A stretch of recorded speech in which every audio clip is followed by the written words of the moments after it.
course, before you do anything, you need to cut the breaker to the water heater.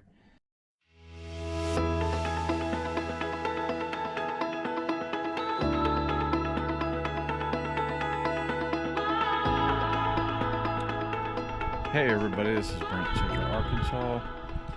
We are leaving tomorrow on our RV trip, and about a week ago I was finishing up all the pre-departure stuff I have to do, and I noticed a huge water leak because the last thing I did was the water check and plumbing. So what it ended up being was the water heater had frozen and busted along the bottom. And so I took it out, and I wasn't going to film it, but I had some issues with my Atwood. They no longer make the water heater that I have. So what I ended up doing was using a conversion from Atwood to Dometic, because Atwood went out of business, and I think Dometic may have even bought them. But there's no direct replacement. But I'm into it now, and I wanted to tell you that it's not too difficult to do. So in the beginning, when I was taking it out of the RV and that sort of thing, I didn't have any video of it, but I thought I would finish up by doing some video, or doing a video on it. And so I started taking video, but I do have pictures from the beginning, because what I typically do is when I get into something that has some complication to it, like where wiring goes and all that, I take photos of it with my phone, and it's helped me so many times in the past. So I do have those photos, and I'm going to incorporate those into the video at the beginning part of the video for sure. So finding the Dometic replacement, which isn't a direct replacement, was a little bit difficult. I went to the usual people. I won't name the company, but I paid for overnight shipping because I had less than 1 week before we were to leave, and the overnight shipping didn't come. I ordered it on Saturday, and it was due to ship Monday through with an arrival of Tuesday. Well, Tuesday night it didn't come in, and there was no tracking on anything, so I contacted the company again, and they said they're going to renew it, and then they end up emailing me and say they found it. And so I was contacting them, all that. So really the bottom line is, on Wednesday afternoon late, I started looking for another place to find this same Dometic water heater that I'm going to show you. And I finally found one in the somewhat local area. I had to drive a good ways to get it, but I got it. And so I canceled the online order. Anyway, that was a little bit of a, concern, being that we were due to leave, and I was,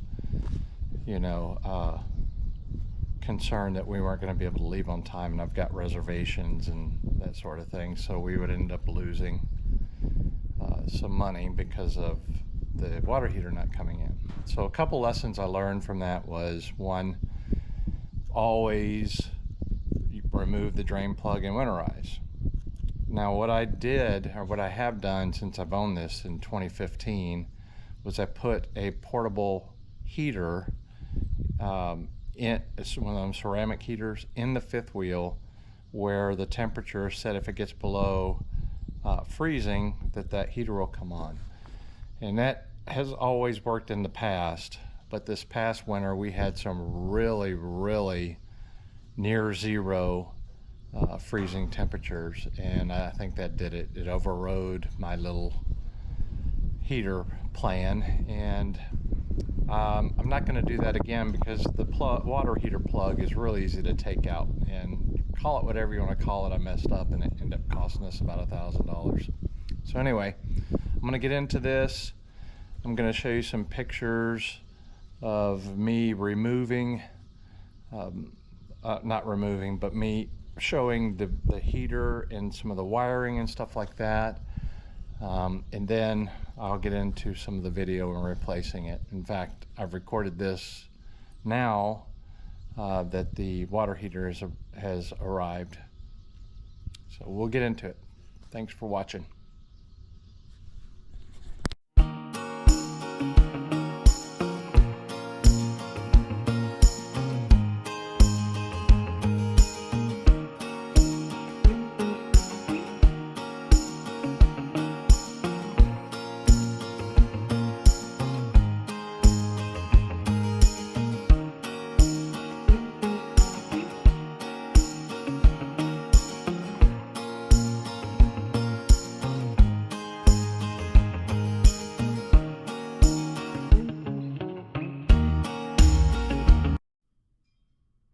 So this is the water heater, and you can see this huge crack here. This is facing more or less the bottom, and I never thought that that dang thing would crack on me. You know, I've had it since 2015 and it's 2023, but it did. It got really cold, real down near zero a couple times this past winter. So, and that's what did it. Wasn't enough to keep it from doing that. So I paid the price, had to fork out over $1,000, and it would cost me a lot more to replace it if I had someone else do it, so I'm going to do it. So this is what the Atwood heater 6-gallon looks like. It's pretty small too, isn't it? So yeah, what I did was I had to disconnect the gas here, which is really there's a drain plug. It's an nylon plug. It would have been real easy, and I'll never ever do that again, not drain it. But yeah, that's a simple thing. There's no the anode rod or the rod that heats it's in the back. But they discontinued this model some time back. I think Dometic bought out Atwood, and so they have a version. Not a version, but they have one that'll work here, 6-gallon, but it's not as wide. It's about 12.5 inches wide by 12.5 inches tall. So they make a door with two little pieces on either side with a wider door like this one. So it looks the same when it's on the RV. Now that's supposed to arrive today sometime. But I'm going to show you, and it should be easy to slide in and take care of. Excuse me. So these are the primary 4 wires here, the green, orange, blue, and white, and that's standard on the Atwood too. Now this wire is a yellow wire, and I think it's some kind of sensor thing. It was near the power on the on this model. There's a power in the back of this that's hardwired in, and this was attached near the power. So I'm thinking and hoping the new Dometic has this integrated, and it probably does. I mean, the rest is all the same, so it'd be real easy. Just cut these same colors and rehook those up. And the reason why I'm kind of telling you all this is because if you run into a similar situation, this is not hard at all. It seems daunting. It seems like a big thing to do, but it's not that bad. There's seals. This is Teflon tape, I think is what they call it. It goes around the edge here, and you have to break the seal, the silicone seal around the edge too, but that's real easy.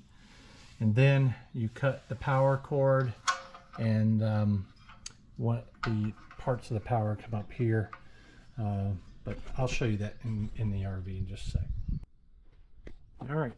I was showing you on that water heater, these are the 4 that I cut, and I left the extra from the other side of these wire connectors here, but when I install it, I'll cut these and mount them. That's because, and I took pictures. That's another thing. Before you cut and start messing with stuff, I highly recommend taking pictures with your phone and getting a lot of detailed pictures. It's very it's a great thing to do. It saved my butt many times. But this is a standard power that was wired hot. 2 of these went to the water heater rod, and 1 went to a switch box. And the switch box had that yellow one I was talking about, and that yellow one I think is integrated. So all I have to do with this, because the new Dometic has just a plug, all I'm going to do with that is just put a little plug on it.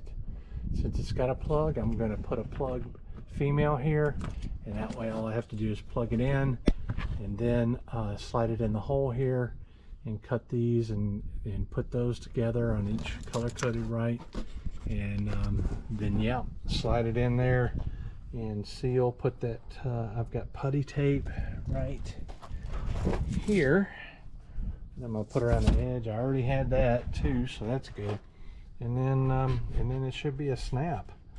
So if you run into this situation and you feel it's daunting, or the people who do these things professionally are just going to charge you a freaking arm and a leg, which I can't stand, or you don't have the resources to move your RV to take it in for whatever reason, maybe your truck's out of commission for the time being, or it's being worked on, or you short notice or whatever. In our case, it was short notice. Don't be too afraid to do it yourself if you have any kind of skills, handyman type skills. It's not that bad. Of course, before you do anything, you need to cut the breaker to the water heater. In mine, it's labeled, everything's labeled, so it's easy. I just cut that off, and then I used a tester to make sure that the wires weren't hot. The last thing you want to do is pop something or electrocute yourself. Not that 15 amp would do a lot of harm, but it'll get you, you know what I mean? It'll get you a little bit. And then cut each 12 volt wire one at a time, so you're not messing with those. Now my RV has a 12 volt shut-off valve, and I'll put that back in a second, but yeah, I turned that off completely as an extra measure. So if you're worried about it, shut it all off and work without having any power at all. As you can see here, I have that my circuit breaker box is behind that cabinet here, and over here there's a faux cabinet here that's screwed shut. It can't open it, but behind it is where my heater was, which you were just looking at. And so this is the little power relay or a little box. I don't know if it's a relay, what it is, but this is the yellow wire that came from the Atwood. The Dometic, the new 6-gallon Dometic that's a little smaller, doesn't have this, so I'm assuming it's integrated. But this is nothing more than just for the purpose of this. However, the hot works with this. So this little thing was cracked too, and you know, it just rides back here. I don't know how it could possibly have cracked other than when they installed it. So this is no longer good at all. I just wanted to show you that that came out of the old Atwood. So the water heater for mine uses flexible, I don't know if you call that PEX, but it's essentially PEX. And I added male pieces here for PEX to male, and these are water. You go to plumbing, and these are basic water lines that I can't remember if they're 3/8, but they're smaller than dishwasher size, washing machine size. Sorry, not dishwasher, but washing machine size, which are bigger. So I just got those. I got 30 inches in case I need some extra room, because the new Dometic that's coming in has 1/2-inch NPT threads here, just like this one here. So I just used those, and I have the flexibility of moving this around without having to create some kind of elaborate PEX design. So that's the way it works on my 303 RLS Grand Design Reflection. Just has this little compartment here, all for the hot water heater. It rests here, and all I got to do is make this the plug I was talking about. And once I get it, I just slide it in.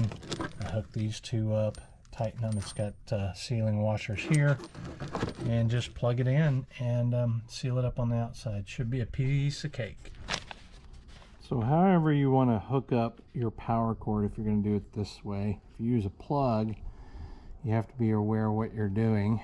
But it says here the G is for the ground, green with one or more yellow stripes, bare wire, that's G for ground.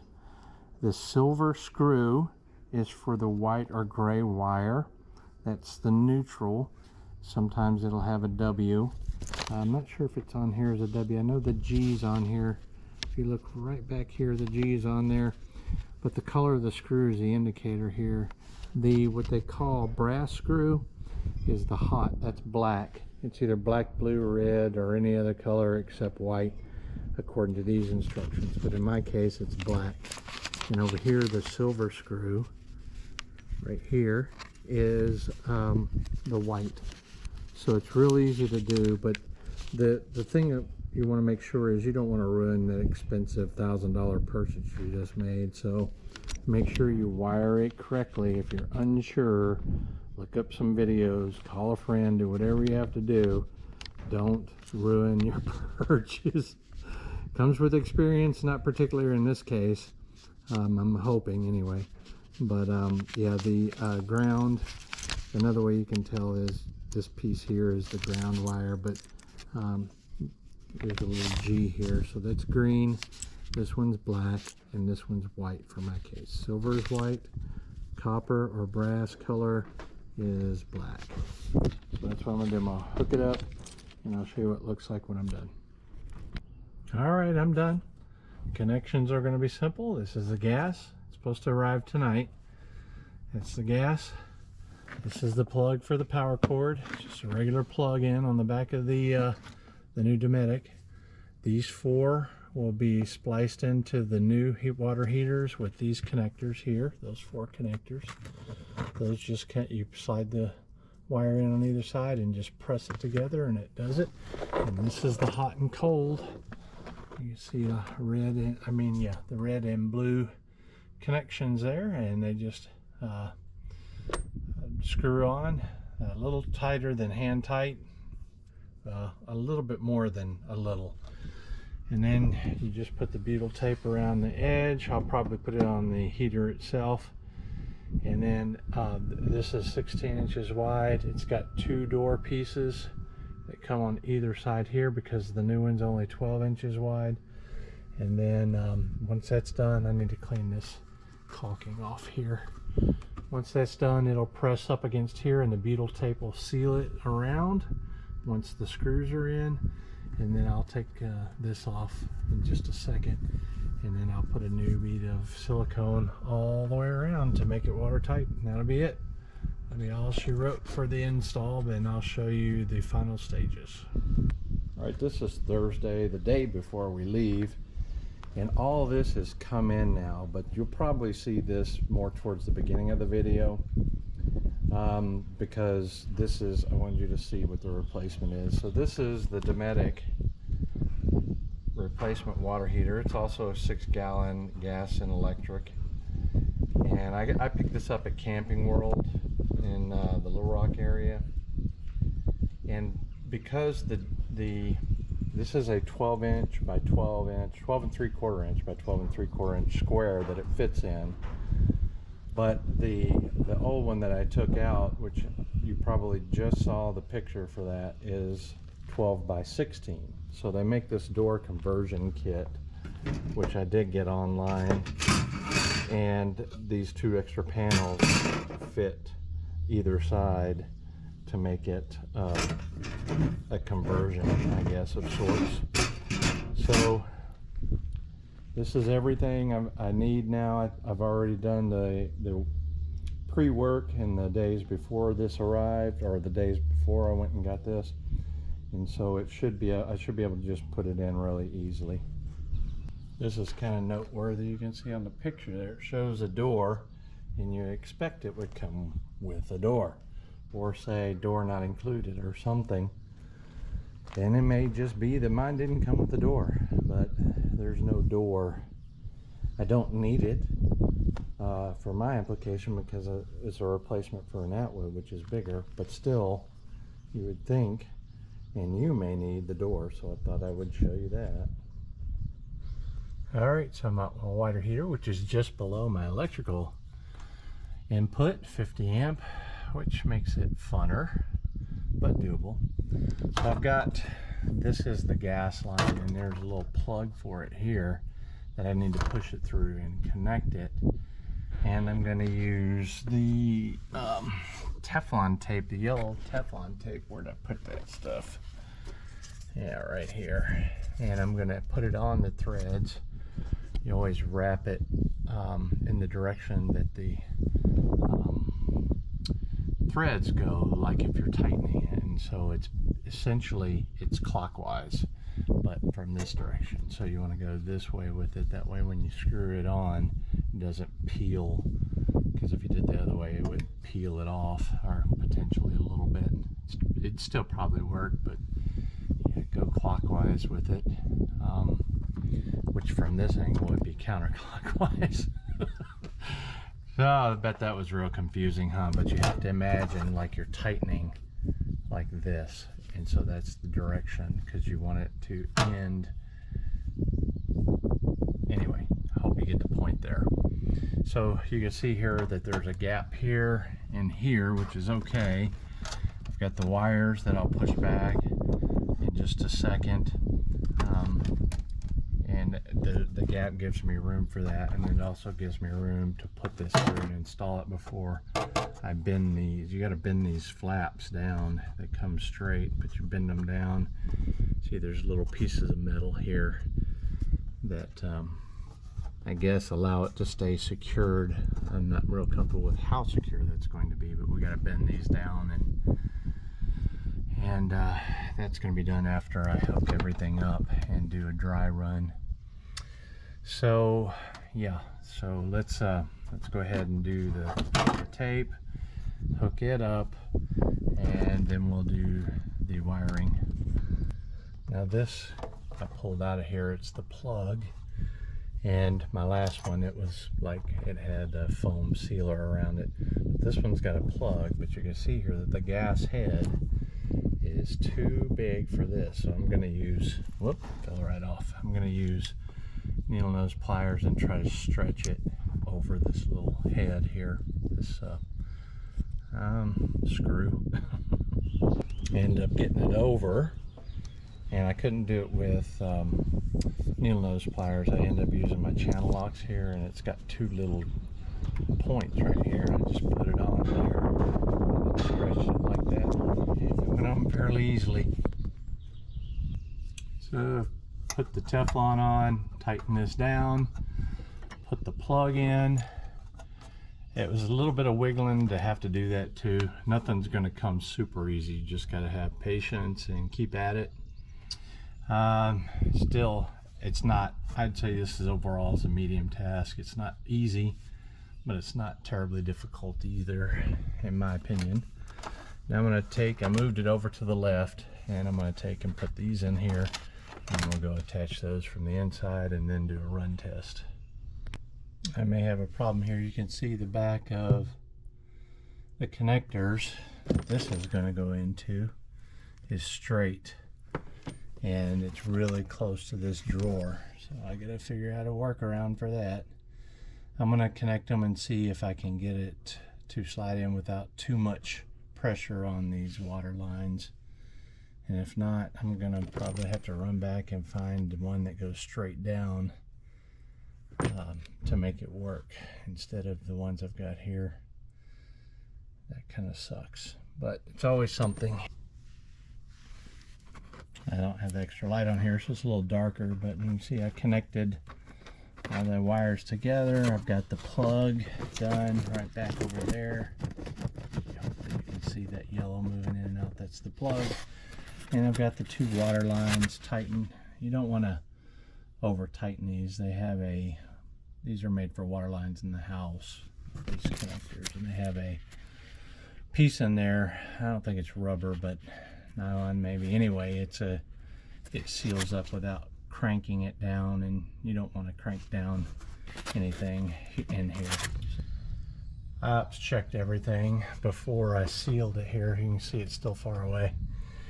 And I'm putting these sides on now, and I just wanted to show you this. It's got a lip on it here, and that lip goes on the inside of here, and there's some screws that do it, that go through here, these 4 locations on both sides. You can see I've already done this side, And then after that, I'm gonna put the butyl tape. I've already put butyl tape up here, and I'll continue it and down over here, and then we'll screw it in place. You look at here, down the line here, you can see that these stick in to the cabinet. With the drawer in there, this thing would not seat up against the fifth wheel. The water heater wouldn't seat up against the fifth wheel. Now I've ops checked it and everything works fine. So now what I need to do is relocate these tracks higher than where they're at right now, and I think it'll work just fine. But we leave tomorrow morning, so I'll have to go with the drawer out. And yeah, that's what it looks like with the drawer out. This is the finished product. I wanted to show you here, I had to bend the door in just a little bit on both sides. You can see my real great caulking job here. That's it, all finished. And I did caulk here, and it does work. This is a week later or so from the last bit of video you saw, and I've used it a number of times, and that works great. So that'll finish this video. If you have any questions, let me know in the comments.